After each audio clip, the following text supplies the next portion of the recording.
This is the demo for College Algebra Lesson 11. Identifying the domain and range from a function's graph. So the graph of a function y equals f of x is given below, right here. And recall that the domain of a function is the set of all inputs and the range is the set of all outputs. So for this function, it's finite. It doesn't go on forever and ever. It stops at this point and at this point. Its domain is the set of all x values for which the function exists. So this would be its domain, this set of x values highlighted in purple. And its range is the set of y values for which the function exists. So it's highlighted over here in green. So if I wanted to find the domain and range for a given function, like this one, okay, the domain is usually the smallest, like the furthest left x value to the furthest right x value. So looking at this from left to right, the furthest left x value is -7. And then we travel along the graph, we're moving right constantly. We didn't skip any x values because this is continuous. And then we see this arrow at the end. That means the graph continues going up and to the right forever. So if I put this in interval notation, I would say start at -7, go to infinity. That would be the domain. We always put a parenthesis on infinity. And because that dot is filled in, that means -7 is on this graph. So I'm going to include the -7 with a square bracket. And then the range is the y values that the graph lives on. So generally you look for the smallest y value to the biggest y value for which the graph exists. So my smallest y value on this graph, this is the lowest point, so it's the smallest y value, and the y value is -2. So I'm going to start at -2.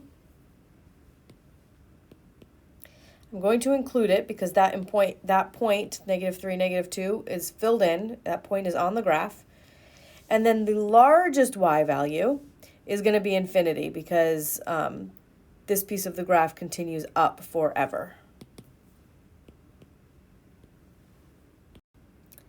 Even and odd functions. So let's start with the idea of an even function. An even function is a function that is symmetric about the y-axis. So this would be an example where if you fold along the y-axis, the two halves lie on top of each other.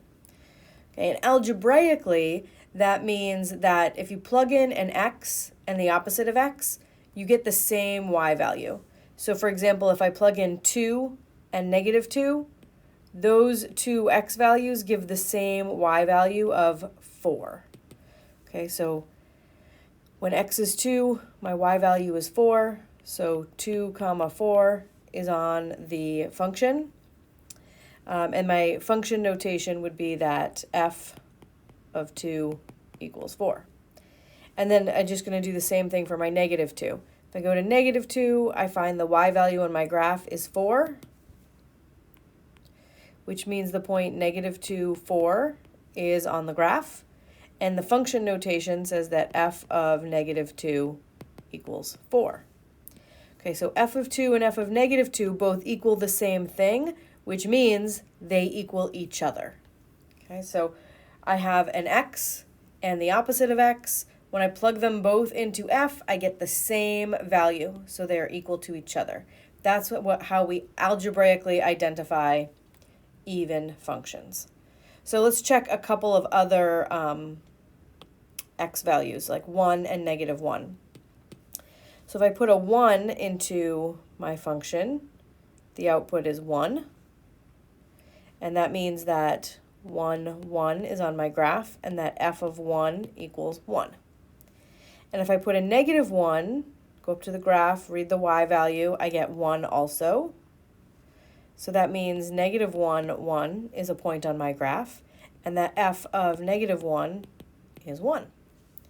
Okay, so f of 1 and f of -1 both equal 1, which means they equal each other. So f of 1 equals f of -1.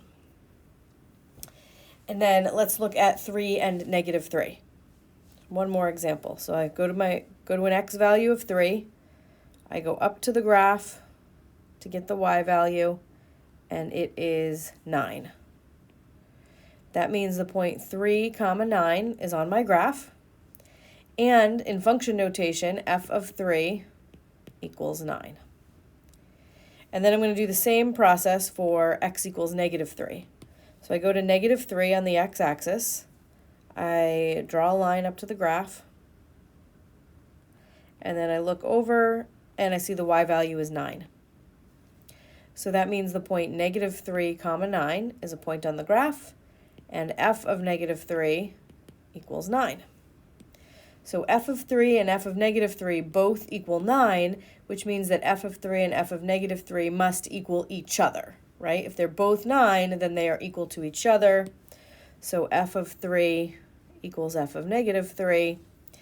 And this is true for all values of x for an even function. No matter what x value I choose here, when I go up to the graph on the right and I go up to the graph on the left, they're going to get the same y value. So without a graph now, I want to be able to algebraically show that x to the fourth plus absolute value of x is an even function. So let's just do one test case. Let's just pick an x and a negative x and see what happens. Let's do x equals 1 and x equals negative 1. Okay, so f of 1 would be 1 to the fourth plus the absolute value of 1. So that would be 1 plus 1, which is 2. And then f of negative 1, that would be negative 1 to the fourth plus the absolute value of negative 1, which is, again, 1 plus 1, which is 2. Because when you raise negative 1 to an even power, the negatives are all going to cancel out.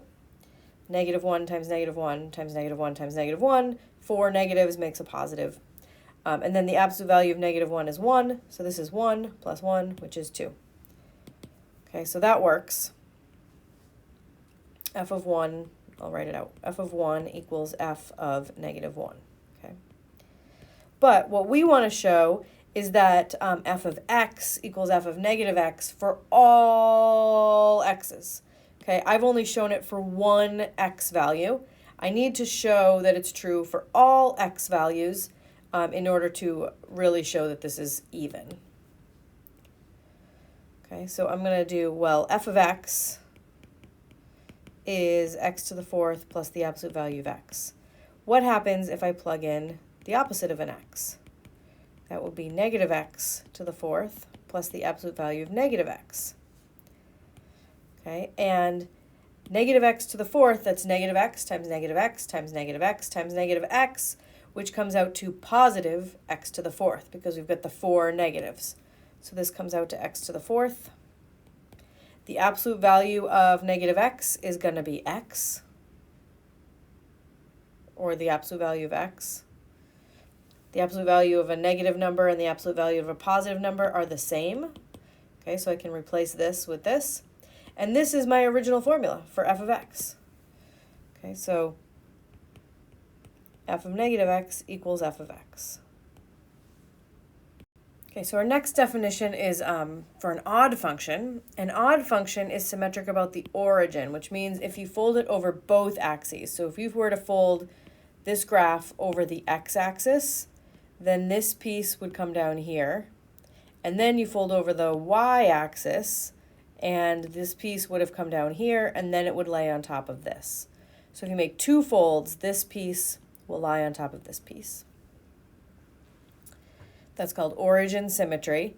And algebraically, we say that when you plug in a negative x, you don't get the same thing as when you plug in the positive x, but you get the opposite of it. Okay. So I like to say opposite x values give opposite y values. Okay, so let's do a couple of numerical examples to try to make it clearer. So this is the graph of, I don't know. I don't have a formula for it. But if I plug in a 1 and a negative 1, let's see, 1 looks like 1. I think there's 1, 2, 3, 4, maybe 5 jumps here. 3, 4, 5. Okay, so yeah, that looks like a 1.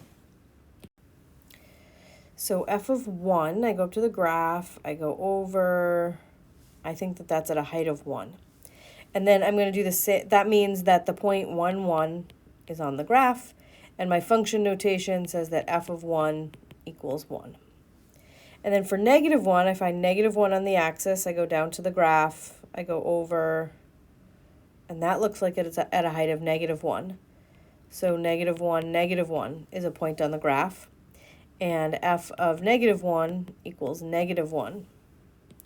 So f of 1 and f of negative 1 do not equal each other, right? They don't both equal the same thing, but they equal opposites of each other. Okay, so 1 and negative 1. One came out to positive 1, the other one was negative 1. So they're not equal to each other, but this is equal to the opposite of this one. All right, let's try the 2. So I find x equals 2, I go up to the graph. I read the y value, it looks like 8, which means that 2, 8 is a point on my graph, and that f of 2 equals 8. And then same for negative 2, I'm going to go down to the graph, head over, that looks like negative 8. So that means negative 2, negative 8 is on my graph, which means f of negative 2 equals negative 8. So f of 2 and f of negative 2 don't equal each other, but they equal the opposite of each other. One is positive 8, one is negative 8. So in order to make this equation true, where I write f of 2 and f of negative 2 on either side, one of them needs a negative sign, okay, to make this true. So f of 2 is equal to the opposite of f of negative 2. And then last one, f of 3 and f of negative 3. So f of 3 looks like 27. And f of negative 3 looks like negative 27. So I have 3, 27, which means f of 3 equals 27. And I have 3, negative 27, which means, negative 3, negative 27, which means f of negative 3 is negative 27. So f of 3 and f of negative 3 do not equal each other, but they equal the opposites of each other. Okay, so opposite x values gave opposite y values. So f of 3 equals the opposite of f of negative 3. Okay, if I want to show that 5 over x is an odd function, I'm going to do one test case. I'm going to say try x equals plus or minus 1. Okay, so f of 1 would be 5 over 1, which is 5. And f of negative 1 would be 5 over negative 1, which is negative 5. So this is the case where I plugged in opposite x values, a 1 and a negative 1, and I got opposite y values, a 5 and a negative 5. So f of 1 is the opposite of f of negative 1. Okay, so I'm on the right track, but I need to show that this is true for all x values. Okay, so I'm going to look at f of x, which is 5 over x, and then I'm going to look at f of negative x, which is 5 over negative x, and you can write that as negative 5 over x.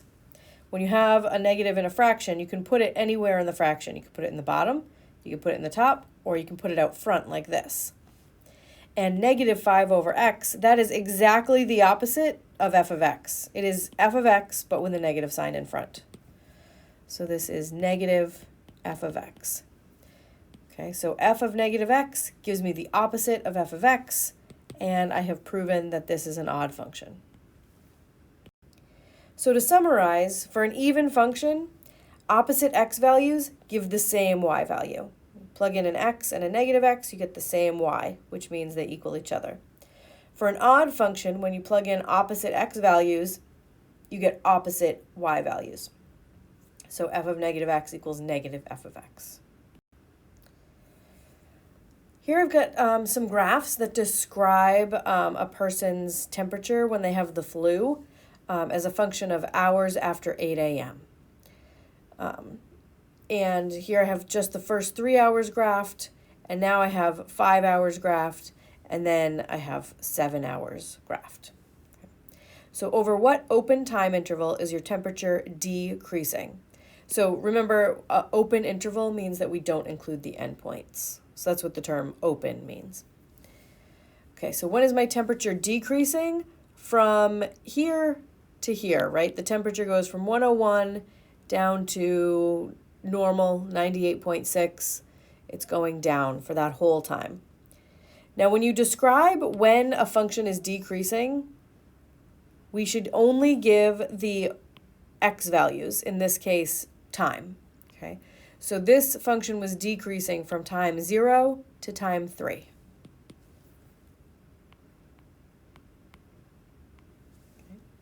And then over what open interval is your temperature increasing?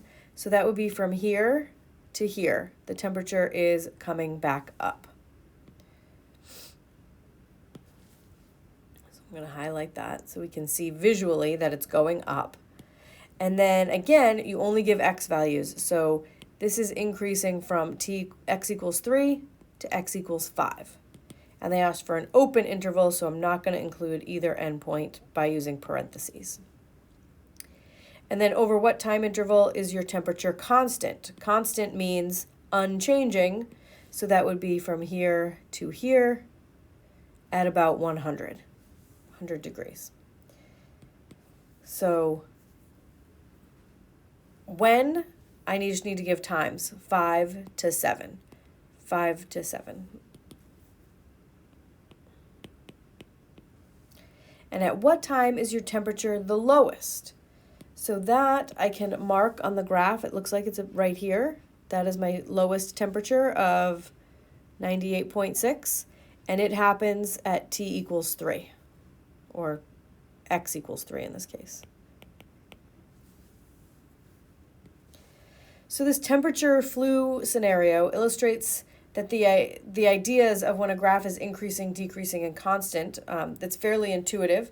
Your textbook gives a more formal and precise algebraic definition, but just remember that you always describe increasing, decreasing, and constant with an open interval, so you always use parentheses when talking about increasing, decreasing, constant, and you give x values only, okay? I didn't care what the actual temperature was when I asked when it was decreasing. I just wanted to know when. When is it decreasing? So you only give x values for questions about increasing, decreasing, and constant.